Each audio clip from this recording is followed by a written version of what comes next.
So, friends, once again, I welcome you all in my next lecture on alkyl and aryl halides. Okay so जैसा कि last lecture में हम लोग ने पढ़ा था कि what is the nomenclature, how we can write the name of the molecule.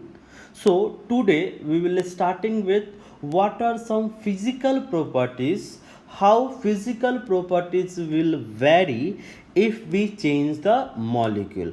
और स्लोली हम लोग देखेंगे कि कैसे क्वेश्चन पूछे जाते हैं नीट या आईआईटी में, इससे रिलेटेड किस टाइप के क्वेश्चन पूछे जाते हैं. सो विल स्टार्ट विथ जो अपना टॉपिक होगा. So will start with that is physical okay properties, physical properties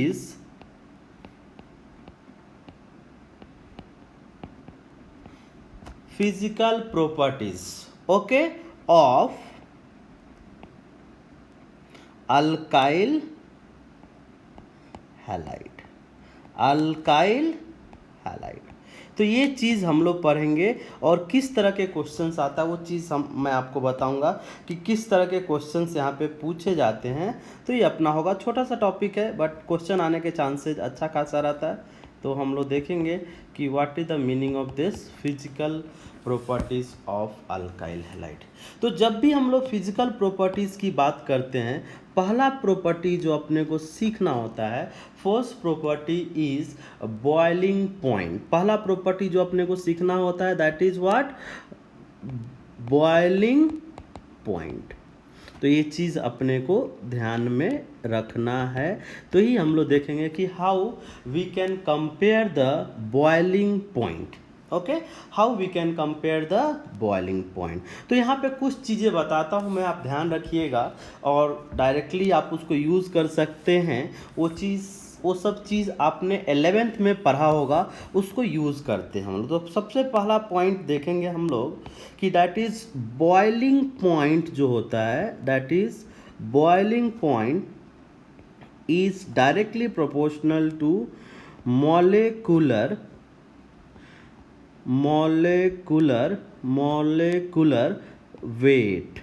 wait. Okay, तो बॉइलिंग पॉइंट जो होता है directly proportional to molecular weight. पहला चीज ध्यान में रखेंगे. तो जैसे मान लो आपको बोला गया कंपेयर द बॉइलिंग पॉइंट, जैसे मान लीजिए compare the boiling point of RF where R is the alkyl chain. Okay, RCl, उसी तरह से RBr, RI. मान लो आपको बोला गया कि RF, RCl, RBI and RI का बॉइलिंग पॉइंट कंपेयर कीजिए. तो अपने को पता है कि जैसे जैसे हम लोग आगे बढ़ेंगे, फ्लोरीन, क्लोरीन, ब्रोमीन, आयोडीन, वैसे वैसे क्या होगा, मॉलिक्यूलर वेट बढ़ते जाएगा और मॉलिक्यूलर वेट बढ़ते जाएगा. So this is the order of boiling point. Okay, ध्यान रखेंगे, this is boiling point will increase. तो ऐसे क्वेश्चंस आ सकते हैं आपके एग्जाम में. नाउ बॉइलिंग पॉइंट जो होता है स्ट्रक्चर पे भी डिपेंड करता है. अब ऐसा भी केसेज आ सकता है आपके सामने कि मॉलिक्यूलर वेट सेम होगा but structure different. So second है boiling point, that is boiling point also depends, boiling point also depends on structure. ये चीज़ ध्यान रखेंगे कि बॉइलिंग पॉइंट जो होता है स्ट्रक्चर पे भी डिपेंड करता है. सो मोर ब्रांच स्ट्रक्चर लिख लीजिएगा और याद रखिएगा, more branch structure, more branched structure will have less boiling point. तो ये चीज़ आपको ध्यान में boiling point. More branch structure will have less boiling point. जैसे आपको एक एग्जांपल देता मैं, देखिए एक एग्जांपल हम लोग करेंगे यहाँ पे कैसे स्ट्रक्चर पे how we can decide the boiling point. तो एग्जांपल क्या है, जैसे मान लीजिए अपने पास CH3 CH2 CH2 okay, a this is butyl bromide you can say. एक ये मॉलिक्यूल लिया गया है, दूसरा मॉलिक्यूल लिया गया है CH3 CH2 CHBr CH3, एक ये मॉलिक्यूल लिया गया है, और तीसरा मॉलिक्यूल जो आपको लिया गया that is CH3 CH3 okay CH3 CH3Br,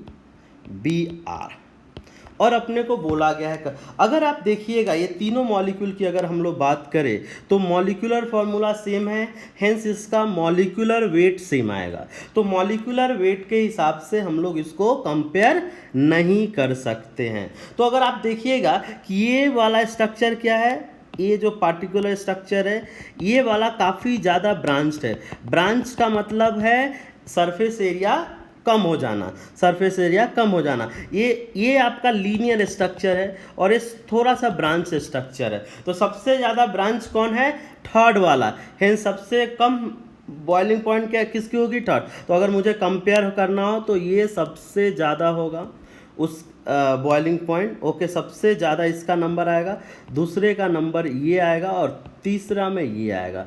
this is the order of boiling point. ये चीज़ अपने को थोड़ा याद रखना है। तो ये चीज़ प्लीज़ ध्यान रखिएगा, पूछे जाते हैं क्वेश्चन में कि किस मॉलिक्यूल का बॉइलिंग पॉइंट ज़्यादा है, किस मॉलिक्यूल का बॉइलिंग पॉइंट कम है। तो ये सब चीज़ें टेक्निक अपने को ध्यान में रखना है। ओके, नाउ चलिए एक दो क्वेश्चन और करेंगे यहाँ पे, जो कि अच्छा क्वेश्चन है जो आपके NCERT बुक में दिया होगा। तो जैसे अपने पास एक क्वेश्चन दे रहा हूँ मैं, ओके, सो देखिए एक ये मॉलिक्यूल है, दिस इज एक ये मॉलिक्यूल है, दूसरा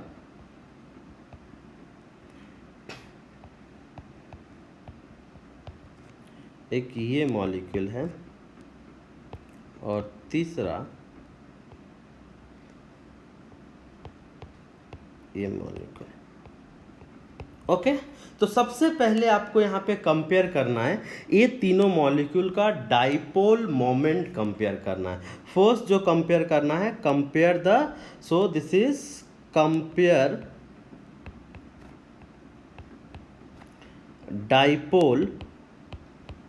dipole moment. Okay, dipole moment compare करना है। सो डाइपोल मोमेंट क्या होता है, आपने पढ़ा होगा जूनियर क्लासेस में पढ़ा होगा कि डाइपोल मोमेंट जो होता है, देखिए आपको पूरा थ्योरी बताता हूँ, ध्यान रखिएगा।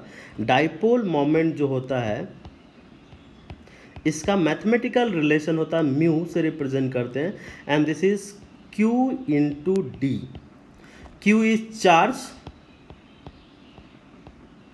And D is separation. तो ये आपने फिजिक्स में पढ़ा होगा कि this is dipole moment, Q into D होता है। तो जहाँ पे चार्ज ज़्यादा वहाँ पे डाइपोल मोमेंट ज़्यादा, जहाँ पे चार्ज कम वहाँ पे, तो ये हो गया। तो ये एक वेक्टर क्वांटिटी होता है, ये जो डाइपोल मोमेंट होता है एक वेक्टर क्वांटिटी होता है। तो अगर दो तीन डाइपोल मोमेंट अपने को कंपेयर करना हो तो वेक्टर एडिशन करते हैं। जैसे मान लीजिए कि आपको बोला गया कि एक डाइपोल का डायरेक्शन इस डायरेक्शन में है और एक डाइपोल का डायरेक्शन इस डायरेक्शन में है, तो ये आप रिजल्टेंट निकालिए। तो रिजल्टेंट हम लोग कैसे निकालते हैं, दिस इज व्हाट, ये जो डाइपोल है इस डायरेक्शन में, तो क्या करते हैं, mu cos theta mu, okay, तो म्यू1 म्यू2 कॉस थीटा, उस तरह से डाइपोल निकाल लेते हैं। मतलब इसका रिजल्टेंट आपको पता है कहीं तो इस डायरेक्शन में आएगा, इसका रिजल्टेंट कहीं तो इस डायरेक्शन में आएगा। उसी तरह से मान लीजिए,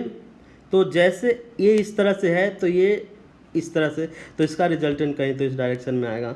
अगर डाइपोल इस तरह से दिया हुआ है, एक डाइपोल ऊपर जा रहा है तो इसका रिजल्टेंट जीरो होगा, बिकॉज दो vector opposite in direction but equal in magnitude, dipole moment क्या होता है, जीरो होता है। तो ये चीज ध्यान रखेंगे। तो जैसे जैसे एंगल इंक्रीज होता जाएगा, एक कॉस फंक्शन होता है और कॉस में क्या होता है, कॉस थीटा, थीटा का वैल्यू जैसे जैसे इंक्रीज होता है वैल्यू कम होते जाएगा। तो अगर मुझे तो सबसे ज़्यादा डाइपोल मोमेंट कहाँ पे होगा, यहाँ पे होगा, उसके बाद कहाँ पे होगा, यहाँ पे होगा, और इसको मैंने आपको जीरो बोला है।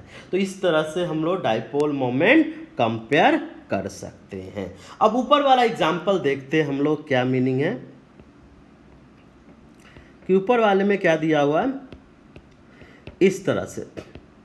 तो मतलब आप मान सकते हैं कि देखिए ये बॉन्ड पोलर है और ये बॉन्ड पोलर है, तो आप मान सकते हैं कि एक डाइपोल इस तरह जा रहा होगा और एक डाइपोल इस तरह जा रहा होगा। दूसरा मॉलिक्यूल देखिए किस तरह से दिया हुआ है। दूसरा मॉलिक्यूल में अगर आप डाइपोल देखिएगा तो एक Cl यहाँ पे, एक Cl यहाँ पे, तो एक इधर जा रहा होगा और एक इधर जा रहा होगा। ओके, और तीसरा मॉलिक्यूल अगर आप देखिएगा, तीसरा मॉलिक्यूल जो दिया हुआ है, तीसरा मॉलिक्यूल में क्या बताया गया है कि एक डाइपोल इस डायरेक्शन में, मतलब ये इस डायरेक्शन में, ये इस डायरेक्शन में। तो आप देखिएगा जैसे जैसे थीटा बढ़ते जाता है डाइपोल क्या हो जाएगा, कम होते जाएगा। तो ये 1 लेते हैं, 2 लेते हैं, तो सबसे ज़्यादा डाइपोल किस में आएगा, इसमें, और इसमें उसका किस में आएगा, इसमें आएगा, और थर्ड क्या आएगा, यहाँ पे डाइपोल मोमेंट जीरो होगा तो थर्ड। तो इसलिए यहाँ पे हम लोग नंबर लिख सकते हैं, the highest dipole moment will be this molecule, then will have in this molecule and then will have this molecule, और इसका जीरो होगा। तो ये अच्छा क्वेश्चन है, प्लीज़ ध्यान रखिएगा, इस तरह से पूछे जाते हैं। और भी डाइपोल मोमेंट पे आपको आ सकता है क्वेश्चन, जैसे आपको बोला जाएगा compare the dipole moment of CCl। Okay, तो जैसे मान लीजिए आपको बोला गया, एक देखिए थोड़ा एक्सेप्शनल केसेज है, ध्यान रखिएगा। अगर बोला जाए CH3Cl, CH3F, CH3Br and CH3I का डाइपोल मोमेंट कंपेयर करना चाहिए। तो देखिए सब कुछ सेम है, सब कुछ सेम है, सिर्फ यहाँ पे क्या दिक्कत, सब जगह मतलब चार्ज जितना ज़्यादा सेपरेटेड होगा, जितना ज़्यादा, डाइपोल का मतलब होता है दो पोल, पॉजिटिव एंड नेगेटिव। तो जितना मतलब जो हाई इलेक्ट्रोनेगेटिव एटम है वो ज़्यादा डाइपोल देगा। बट यहाँ पे क्या आ जाता है, थोड़ा सा एक्सेप्शनल केसेस है, बाकी नॉर्मल फॉलो कर रहा है। तो प्लीज़ यहाँ पे थोड़ा ध्यान रखिएगा।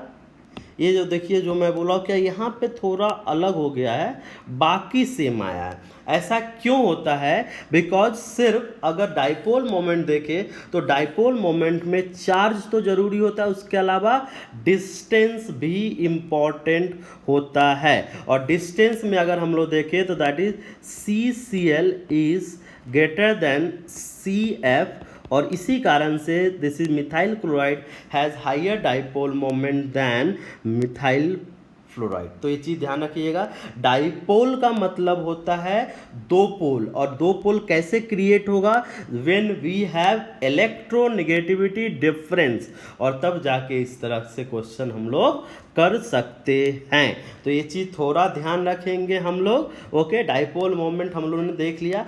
अब जैसे कभी कभी एक और मैं बताता एग्जाम्पल यहाँ पे किस तरह के करेंगे, जैसे एक डाटा आपको देता, फिर उसके बाद देखेंगे हम लोग। जैसे मान लीजिए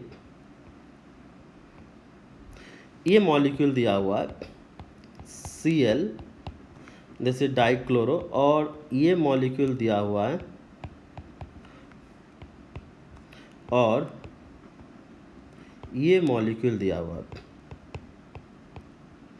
ओके, और इसका वैल्यू मैं देता बॉइलिंग पॉइंट, फिर आप बताइएगा कि ये ऑर्डर, ये 453 है। ओके, बॉइलिंग पॉइंट लिख रहा हूँ मैं, ये 446 है, और ये 448 है। ओके, और इसका मेल्टिंग पॉइंट देखिएगा, तो मेल्टिंग पॉइंट क्या है, ये 256 है, और ये 249 है, और ये, तो ये वैल्यू याद नहीं रखना, आपको ऑर्डर ध्यान में रखना है कि ये आया कैसे।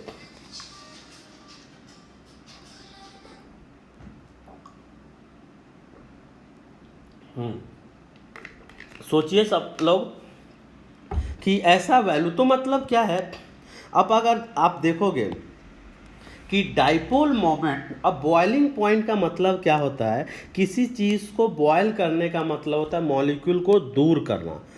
किसी चीज़ को बॉयल करने का मतलब होता है मॉलिक्यूल को दूर करना। और अगर बॉइलिंग पॉइंट ज़्यादा है, मतलब मॉलिक्यूल के बीच में फोर्स ज़्यादा है, तो अपने को ज़्यादा एनर्जी देना पड़ेगा और बोलेंगे बॉइलिंग पॉइंट ज़्यादा है। तो ये डाइपोल जो होता है that is dipole dipole interaction create करता है।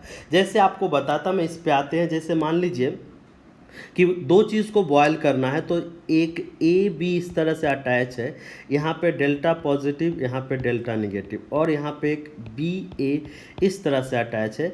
This is again you can से delta negative and this is delta positive. तो एक डाइपोल है, पॉजिटिव निगेटिव का पोल है, और एक डाइपोल है, पॉजिटिव निगेटिव का पोल है। तो इस दोनों के बीच में इंटरेक्शन होगा। अगर आप देखोगे तो क्या होगा, इन दोनों के बीच में और इन दोनों के बीच में इंटरेक्शन होगा। अगर इस मॉलिक्यूल को मुझे सेपरेट करना हो तो इस इंटरेक्शन को तोड़ना होगा, और जितना स्ट्रॉन्ग इंटरेक्शन होगा उतना ही अपने को ज़्यादा एनर्जी प्रोवाइड करनी पड़ेगी। तो इसका क्या डायरेक्ट मीनिंग है, more the dipole moment more will be the polarity and hence higher will be the boiling point. More the dipole moment, more will be the polarity and higher will be the boiling point. तो ये चीज because अपने को molecule को separate. तो यहाँ पे देखिए, अभी हम लोगों ने देखा था सबसे ज़्यादा डाइपोल मोमेंट कहाँ पे था, ये वाला मॉलिक्यूल में था, ये मॉलिक्यूल में सबसे ज़्यादा। तो देखिए बॉइलिंग पॉइंट में भी आप अगर आप देखिएगा तो सबसे ज़्यादा बॉइलिंग पॉइंट की बात करें तो यही मॉलिक्यूल है। देखिए, तो ये क्लियर हो गया कि बॉइलिंग पॉइंट ज़्यादा है। अब आप बोलोगे सर यहाँ पे थोड़ा डाउट है ये वाला केस में कि ये 446 है, 448 है, तो ये ज़्यादा क्यों हो गया। अब क्या होता है कि मॉलिक्यूल, ये जो मॉलिक्यूल है, ये मॉलिक्यूल अगर देखिएगा, दिस इज सिमेट्रिकल मॉलिक्यूल। ये मॉलिक्यूल क्या है, सिमेट्रिकल मॉलिक्यूल है। ओके, और अगर अपने को कोई सिमेट्रिकल चीज़ें हैं तो सिमेट्री को ब्रेक करने में ज़्यादा एनर्जी लगता है। कोई भी सिमेट्रिकल चीज़ें हैं जहाँ पे सिमेट्री आप इस तरह से समझ सकते हैं, एक काफ़ी एकता है, there is unity in the you can say crowd, there is unity. कहीं भी यूनिटी है तो उसको ब्रेक करने में अपने को काफ़ी एनर्जी प्रोवाइड करने पड़ी, काफ़ी मेहनत लगेगा। और जहाँ पे यूनिटी नहीं है, जहाँ पे सिमेट्री नहीं है, उसको मैं इजीली ब्रेक कर सकता हूँ। तो देखिए यहाँ पे क्या, ये मॉलिक्यूल सिमेट्रिकल होने के कारण इसको मॉलिक्यूल को सेपरेट करना डिफिकल्ट है, इसलिए थोड़ा सा बॉइलिंग पॉइंट में यहाँ पे फर्क आया है। तो ये चीज़ आप ध्यान रखिएगा। ये ऑर्डर, ये सबसे हाईएस्ट, और ये सबसे सरप्राइजिंग यहाँ पे है मेल्टिंग पॉइंट। अगर ध्यान से देखिएगा, मेल्टिंग पॉइंट में ये वैल्यू काफ़ी ज़्यादा है बाकी से। मेल्टिंग पॉइंट में ये वैल्यू का पूछा भी जाता है कि ऐसा क्यों है ये मॉलिक्यूल। तो ये चीज़ पहले रीजन लिख देता हूँ मैं, ड्यू टू सिमेट्रिकल स्ट्रक्चर। ऐसा क्यों है, बिकॉज ऑफ सिमेट्रिकल स्ट्रक्चर। याद रखना आपको कि जो जिसका डाइपोल मोमेंट सबसे कम था, जीरो वाले का, सिमेट्रिकल स्ट्रक्चर के कारण उसका सब। अब सिमेट्रिकल स्ट्रक्चर के क्या, अब जैसे मेल्टिंग पॉइंट पे आते हैं हम लोग, तो मेल्टिंग पॉइंट का मीनिंग होता है कि सॉलिड को तोड़ना। और अगर सॉलिड काफ़ी सिमेट्रिकल है तो काफ़ी मेहनत करना पड़ेगा। बॉइलिंग में क्या है, ऑलरेडी लिक्विड फॉर्म में होगा, और लिक्विड फॉर्म में ऑलरेडी एक दूसरे से थोड़ा अलग होगा, तो सिमेट्री बहुत ज़्यादा इफेक्ट नहीं डालेगा। बट मेल्टिंग पॉइंट में सिमेट्री काफ़ी इफेक्ट डालेगा। क्यों, बिकॉज सॉलिड अगर अच्छे से पैक्ड है, और ये अच्छी पैकिंग कब हो सकती है, जब मॉलिक्यूल सिमेट्रिकल होगा। That's why symmetrical molecule, so what is the conclusion, symmetrical molecule will have higher melting point. लिख लीजिएगा और याद भी रखिएगा, symmetrical molecule, symmetrical molecule, okay, symmetrical molecule will have higher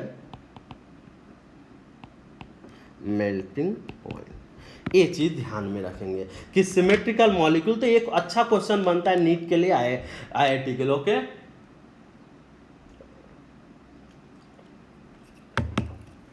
ध्यान रखिएगा, अच्छा क्वेश्चन बनता है कंपेयर करने के लिए, तो आपको ये एग्जांपल अच्छे से याद रखना है।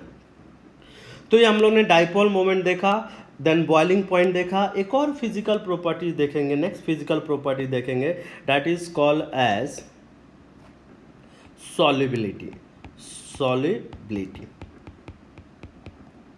सॉल्युबिलिटी हम लोग यहाँ पे देखेंगे। तो alkyls are slightly polar, so ये जो होता है दैट इज स्लाइटली पोलर, तो ध्यान लिख लीजिएगा, alkyl halides are slightly polar. Alkyl halides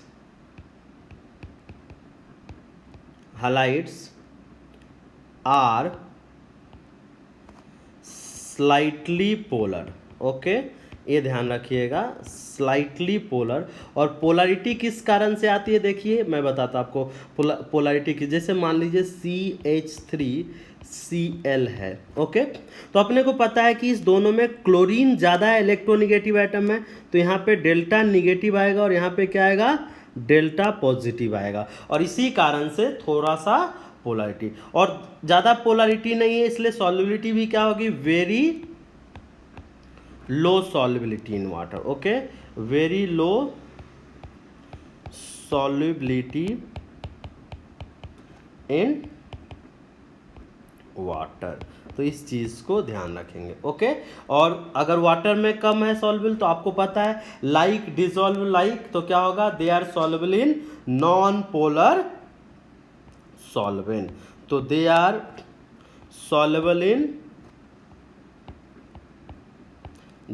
soluble in non polar solvent। तो इस चीज़ को अपने को ध्यान में रखना है कि they are soluble in non polar solvent। Okay, तो प्लीज़ ध्यान रखिएगा। एक और है फिजिकल प्रॉपर्टीज हम लोग देखते हैं, that is third physical property देख रहे हैं हम लोग कभी कभी बॉन्ड एनर्जी की बात करते हैं, हम लोग बॉन्ड एनर्जी। ओके, तो बॉन्ड एनर्जी का मतलब है जो जितना स्ट्रांग होगा उतना ज़्यादा एनर्जी देना पड़ेगा उसको तोड़ने के लिए, और जितना स्टेबल होगा। तो बहुत सिंपल है, इसको आप सिर्फ याद रख लेना, बॉन्ड एनर्जी दैट इज, अगर कोई RF मतलब R is alkyl group, RF will be greater than RCl will be greater than RBr will be greater than RI। तो ये चीज़ को आपको ध्यान में रखना है, मतलब बॉन्ड लेंथ इंक्रीज होता है और बॉन्ड लेंथ भी क्या हो रहा है, धीरे धीरे क्या इंक्रीज हो रहा है, और बॉन्ड एनर्जी क्या हो रहा है, धीरे धीरे डिक्रीज हो रहा है। तो ये चीज़ अपने को, तो ये कुछ चीज़ें है यहाँ पे। सबसे मेन जो अगेन आई रिपीट कर रहा हूँ, ये वाला चीज़ है कि ये चीज़ आपको अच्छे से आना चाहिए। फिर हम लोग ने देखा ये वाला चीज़ बॉइलिंग पॉइंट। तो ये फिजिकल प्रॉपर्टी में एग्जाम पॉइंट ऑफ व्यू से ये दो चीज़ अगर आपको अच्छे से आ गया तो काफ़ी इजी होगा अपने को ये पूरा चैप्टर समझने में। सो प्लीज़ हम लोग ध्यान में रखेंगे इस चीज़ को। ओके, तो जैसा कि कभी भी कंपेयर करने आ सकता है, जैसे मैं क्वेश्चन करा था जो NCERT बुक में दिया हुआ, अच्छा क्वेश्चन है, NCERT बुक में इसलिए नहीं करा रहा हूँ, अच्छा क्वेश्चन है। उन्होंने बोला है, देखिए, which one of the following has highest dipole moment। पूछा गया कि इसमें से किसके पास सबसे ज़्यादा डाइपोल मोमेंट है। तो देखो इन्होंने ऑप्शन क्या दिया, देखिए CH दूसरा ऑप्शन दिया उन्होंने CH और तीसरा ऑप्शन दिया उन्होंने CCl4। ओके, तो अपने को चेक करना है कि कैसे, तो तीनों का सबसे पहले स्ट्रक्चर देखेंगे तब समझ में आएगा। तो ध्यान रखिएगा, ये जो है sp3 हाइब्रिडाइजेशन है और इस कारण से इसका स्ट्रक्चर क्या आएगा, टेट्राहेड्रल आएगा। तो सबसे पहले मैं CCl2 लिखता हूँ, मान लीजिए इस तरह से लिखा आपने, और एक H इस तरह से है, मान लीजिए H, और एक एच इस तरह। तो अपने को सबसे पहले तो दिखाना होगा कि ये जो है आपको 3 डायमेंशनल स्ट्रक्चर है, तो आपको इस तरह से दिखाना ही होगा। ओके, देन यहाँ पे एच है। ओके, इस तरह से। दूसरा CaCl3 आपको किस तरह से दिखाना पड़ेगा कि मान लीजिए आपको CaCl3 अगर दिखाना है तो एक एच इस तरह से है, एक Cl इस तरह से है, एक Cl इस तरह से, एक Cl इस तरह से। CCl4 अगर देखें हम लोग तो CCl4 इस तरह से है। अब देखते हैं डाइपोल मोमेंट हम लोग कैसे चेक करेंगे।